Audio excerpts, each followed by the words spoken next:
Imagine this. You're lying in bed next to someone who once made your heart race.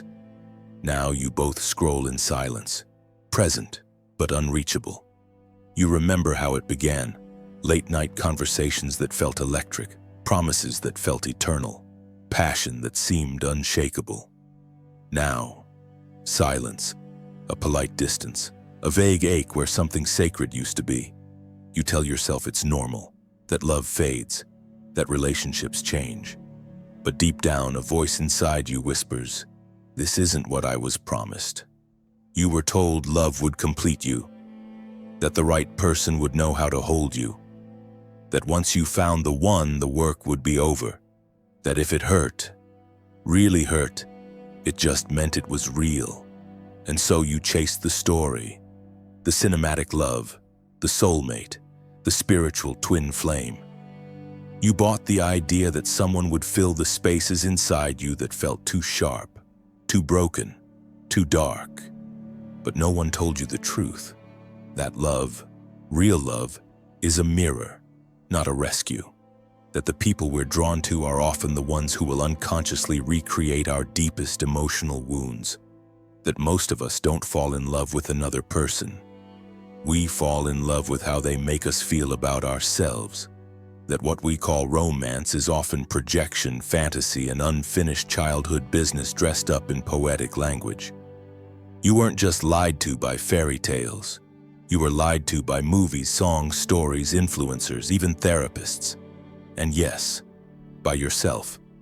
Because you wanted to believe it. You wanted love to be the answer, not a challenge. You wanted the other person to heal you, not reflect you. You wanted closeness without confrontation. You wanted intimacy without vulnerability. So what happens when you finally get what you thought you wanted and feel even more alone? You begin to question not the relationship, but the story. And that's where truth begins. Because philosopher Alain de Botton once said, "Love is a skill, not just an enthusiasm." Which means this: if we don't unlearn what we were taught about love, we will keep sabotaging the very thing we crave most. So let's start there. What if almost everything you believe about love isn't love at all? What if the truth is more painful, but more powerful? What if real love begins when the fantasy dies? You were raised on a lie, not out of cruelty, but confusion. A lie that said love is something you fall into, something magical, spontaneous, something that happens to you, and if it's real, it lasts. But that version of love has nothing to do with what makes love work. We are told to follow our heart, but no one ever teaches us how to understand it. We are encouraged to be vulnerable, but not shown how to stay safe while being seen. We idealize forever, but ignore the psychological machinery that gets triggered once attachment forms. So what actually happens when you fall in love? According to Alain de Botton, love is not the meeting of two perfect souls. It is the collision of two histories, two wounded children hiding inside adult bodies. And when they collide, at first it feels euphoric, not because the other person is perfect, but because they are familiar. Your nervous system recognizes them. They reflect some unfinished emotional story from your past, often one you never consciously chose. That's why people are drawn to partners who replicate what's unresolved. If your love was conditional growing up, you'll feel magnetically drawn to someone who withholds affection. If you were always the caretaker, you'll attract those who need fixing. If your childhood was chaotic, peace will feel boring. This isn't romantic, but it's real. Carl Jung called this the anima and animus projection, where we unconsciously cast the ideal image of love onto someone else. But when the fantasy fades, when real intimacy begins, when disappointment replaces dopamine, we panic. Because we were never taught that love is work. We were taught that if it's hard, it's wrong. That if we have to explain ourselves, it's not meant to be. That if it hurts, it's not love. But Alain de Botton says otherwise. Compatibility is an achievement of love, not a precondition. In other words, we don't find someone who fits us perfectly. We grow together. We negotiate needs. We learn to sit with conflict. We practice patience, repair, forgiveness, and humility. Not because we're broken, but because we're human. But here's the deeper problem. Modern culture treats love like therapy and entertainment at once. We want the other person to excite us like a drug, understand us like a therapist, support us like a best friend, mirror our values perfectly, never trigger our insecurities, and never ask us to change. This isn't love. It's self-worship disguised as connection. And that's why most relationships don't break from betrayal. They break from expectation collapse. We expect another person to complete us, to carry the parts of ourselves we haven't learned to hold. And when they can't, when they disappoint, misunderstand, pull away, or confront us, we say they changed. But the truth is, you never knew them. You knew your idea of them, and they knew your performance, not your truth. And so, like many others, you might move on, swipe again, fall again, recycle the same story in a new face, all while never addressing the root problem. You don't know how to love because no one ever taught you. And even worse, you think that's your fault, but it's not. It's the result of a culture that sells you love as feeling, not as a discipline, that celebrates weddings but ignores emotional maturity, that glorifies chemistry and overlooks compatibility, that praises vulnerability without teaching you boundaries. So you enter love unprepared, uninformed, and overloaded with fantasy. You mistake need for love. You confuse attraction with alignment. You think intensity equals intimacy. And then you wonder why it all falls apart. But what if you could relearn it? What if love isn't something you find, but something you build? Because if Alain de Botton is right, and love is a skill, then what you were missing wasn't love. It was training, and it's not too late to start. What happens when an entire culture is raised on the lie of effortless love? You don't just see broken relationships, you see entire generations lost in performance, perfectionism, and projection, all in the name of connection. You see people who are terrified of being truly seen because love has become a stage, not a sanctuary. We now approach dating like marketing.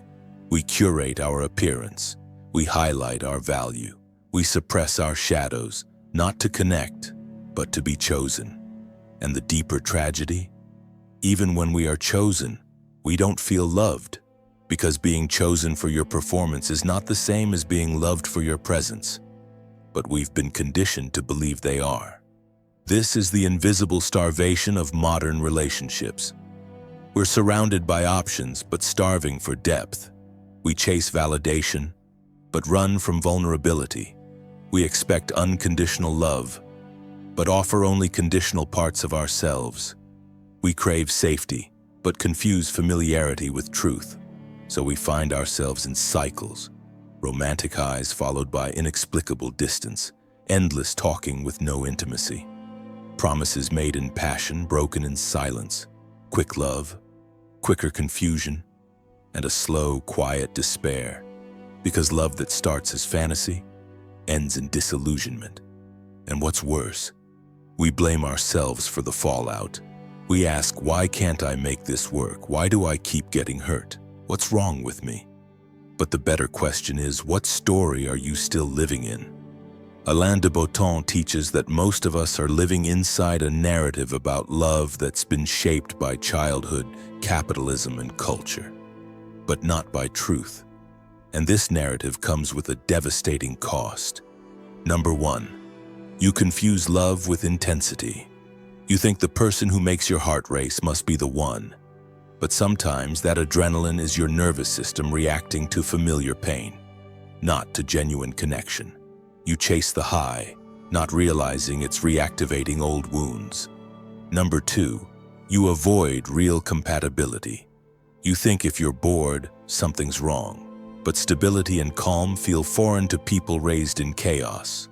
So when someone treats you well, it feels off, because you've equated unpredictability with passion. Number 3, you ignore emotional skill. You expect love to fix everything.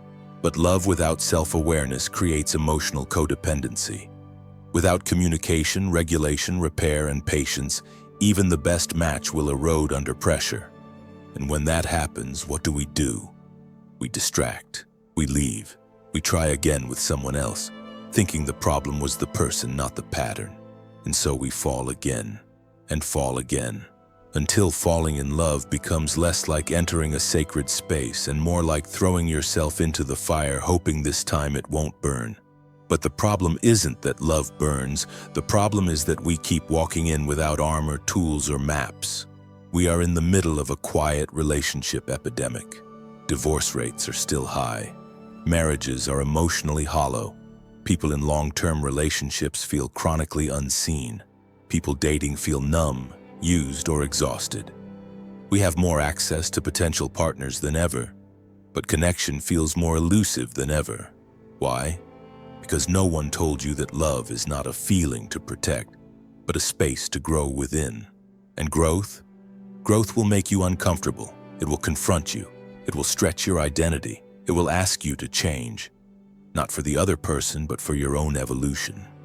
That's why the consequences of love based on illusion are so subtle and so damaging. You don't just lose relationships. You lose trust in others, in love itself, and worst of all, in yourself. You start to believe you're too much, or not enough, or somehow both at once. And that internal war leads to emotional fatigue, until dating feels like a game, love feels like a scam, and emotional availability feels like a risk you can't afford. But that's not because you're broken, it's because your story of love is. And if you don't question it, you'll stay stuck. You'll keep trying to perform your way into connection, and resenting everyone for not seeing the real you. But how can they? You don't show them, because deep down, you fear that the real you is not lovable. And that fear, it doesn't come from truth. It comes from years of subtle reinforcement, from childhood wounds, cultural messaging, and societal pressure. The unseen consequence of love based on fantasy is a life lived half present, half defended, and fully exhausted. So what's the answer? Not to give up on love, but to start again. From truth. Because once the illusion dies, something else becomes possible. A love that is not perfect but honest. Not explosive but steady. Not addictive but secure. Not flattering but healing. A love that doesn't save you but teaches you how to show up. That's the love Alain de Botton speaks of. The love most of us were never taught, but still somehow long for. Here's the uncomfortable truth. If you want real love, you're going to have to unlearn everything you think you know about it. That's the rebellion. Not leaving love behind, not rejecting connection, but dismantling the fantasy that's been ruining it from the beginning. Because once you stop chasing the story, you can start building the reality. Alain de Botton reminds us that love is not something we fall into. It's a practice. It's not something we find. It's something we create with intention, honesty, and emotional skill. So what does that look like in practice? How do we rebel against the fantasy and create something real? Number 1, start by killing the soulmate myth. You weren't born with a perfect partner floating around in the world waiting to complete you. That idea is romantic, but it's a trap. It leads to entitlement, unrealistic standards, and a refusal to work through discomfort. Instead, realize this: you don't find the one. You find someone willing to do the work with you. Love isn't about perfection. It's about compatibility, willingness, emotional regulation, shared values, and mutual growth. Real intimacy is built, brick by brick, in the moments where staying feels harder than leaving. Number 2, stop seeking validation. Start practicing self-exposure. Most people don't want love. They want to be chosen. They want someone to fix their wounds, not witness them. But you cannot be loved without being seen. And you cannot be seen without being brave enough to reveal yourself. If you're terrified that someone will leave when they see your full truth, then you've never given anyone the chance to truly love you. Because what's worse than heartbreak is being adored for a version of you that isn't real. The rebellion begins when you stop performing and start relating. Number 3, replace chemistry with alignment. We are addicted to spark. We confuse butterflies with destiny. But often those butterflies are anxiety dressed as passion. They're your nervous system reacting to a familiar emotional pattern, not a healthy connection. Real love might feel boring at first because your nervous system isn't being set on fire. But what if boring is just what peace feels like when you're used to chaos? Don't chase the high. Chase the person who makes you feel safe enough to be soft. Alignment over adrenaline. Respect over romance. Number 4, make conflict sacred, not scary. Alain de Botton says, "The capacity to tolerate differences is the true sign of emotional maturity." Most of us aren't afraid of conflict. We're afraid of what conflict says about us. We take disagreement as rejection. We take discomfort as danger. But conflict is not a problem, it's a doorway. If handled with presence and maturity, conflict becomes the forge where deeper intimacy is formed. Learn how to argue, not to win but to understand, not to dominate but to reveal, not to defend but to connect. Love is not the absence of conflict, it's the ability to walk through it together without destroying each other. Number 5, let go of the addiction to intensity. Intensity is seductive. It makes us feel alive. But intensity alone is not intimacy. Sometimes it's just trauma bonding. Real love is quiet, steady, boring even. It's coming home to someone and not needing to entertain them. It's silence that feels safe. It's stillness that doesn't scream for stimulation. Let that be enough. Let yourself be enough without having to constantly create fireworks. Number 6, treat love as a skill. Study it, practice it, fail at it. Would you trust someone to play the piano just because they feel inspired? No, they'd have to learn it. So why do we think love should come naturally? It doesn't. It takes self-awareness and emotional regulation, boundaries and communication, repair, patience, humility and commitment.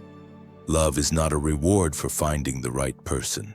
It's a practice of becoming the kind of person who can show up again and again when it's no longer easy. That means reading books about relationships, going to therapy, asking your partner better questions, learning your attachment style, exploring your triggers, not just reacting to them. You don't fall in love, you train for it, like a warrior trains for peace. Number 7, refuse to idealize or devalue your partner. Most relationships oscillate between two extremes. Idealization, you're perfect, you complete me. Devaluation, you've changed, you disappoint me. But neither is love. Love is what exists between the extremes. It's seeing someone in their full humanity, the beauty and the flaws, and still choosing to stay. When you love someone only when they meet your needs, you don't love them, you use them. Break free from that dynamic. Choose to love someone as they are, not as a solution to your loneliness. This is how the rebellion begins. It's not loud. It's not dramatic. It doesn't happen all at once. It begins in silence, in the moments you choose truth over comfort, responsibility over fantasy, presence over performance.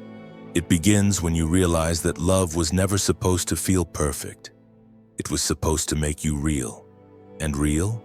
Real is messy. Real is terrifying. Real is work. But it's also the only place where something sacred can grow. So here it is. The final truth, the one no one told you because maybe they didn't know it themselves. You were never unloved. You were just unseen because you never showed up as yourself. You showed up as what you thought love wanted, what you thought would keep you safe. And how could anyone hold the real you if you never let it speak? That's not your fault. You were raised on survival, trained to please, taught to adapt, programmed to perform. Love in your world meant earning. So even in your most intimate moments, you wore masks you didn't know you had. You gave affection, hoping for protection. You gave honesty in doses, afraid of rejection. You wanted closeness, but feared collapse. So you stayed hidden. And eventually love left, or worse, stayed but withered. And once again you said, maybe I'm just not lovable after all. But that's the final lie. You were always lovable. What wasn't lovable was the story you inherited about what love should look like. The one that told you love is chemistry, certainty, and comfort. The one that made you confuse chaos with passion. The one that said you had to be worthy of love before receiving it. Alain de Botton shattered this illusion with one line. We don't fall in love with those who care for us in an ideal way. We fall in love with those who care for us in a familiar way. Read that again. We don't crave what's healthy. We crave what's known, even if it hurts. So here's the question. What's familiar to you that shouldn't be? Is it emotional distance, criticism, unavailability? Control masked as love? Silence as punishment? Until you make the unconscious familiar conscious, you will keep choosing what feels like home, even if home is where your pain began. But once you see it, you have a choice. To stop chasing the high, to stop settling for survival, to stop defining love by how badly it hurts when it leaves. Because love isn't supposed to hurt like that. It's not supposed to break you to make you feel alive. Yes, love will challenge you, it will expose your ego, it will humble your pride. But it won't ask you to abandon yourself just to be held. It won't demand your silence to keep the peace. It won't use your wounds to win. Love, real love, is not a performance. It's a return. A return to the version of you that stopped pretending. The one who tells the truth even when it trembles. The one who dares to stay soft in a world that rewards hardening. The one who can say, I am flawed, I am healing, I am learning, and I am still worthy of love. That's the love you've been looking for, but no one can give it to you. Not at first. You have to give it to yourself. That's the final rebellion. Not becoming perfect for love, but becoming real for it. So let this be the beginning, not of another fantasy, but of a sacred, messy, honest, painful, beautiful truth that love isn't something you fall into. It's something you rise into, moment by moment, choice by choice. Not with the perfect person, but with someone who is ready to walk the path with you. Someone who doesn't just want to be adored, but to grow. And maybe, if you're lucky, that someone is already close. But even if they're not, even if you're still alone, you are no longer lost. Because now, you know, you were lied to about love. And now, you're finally free to find the kind that's real.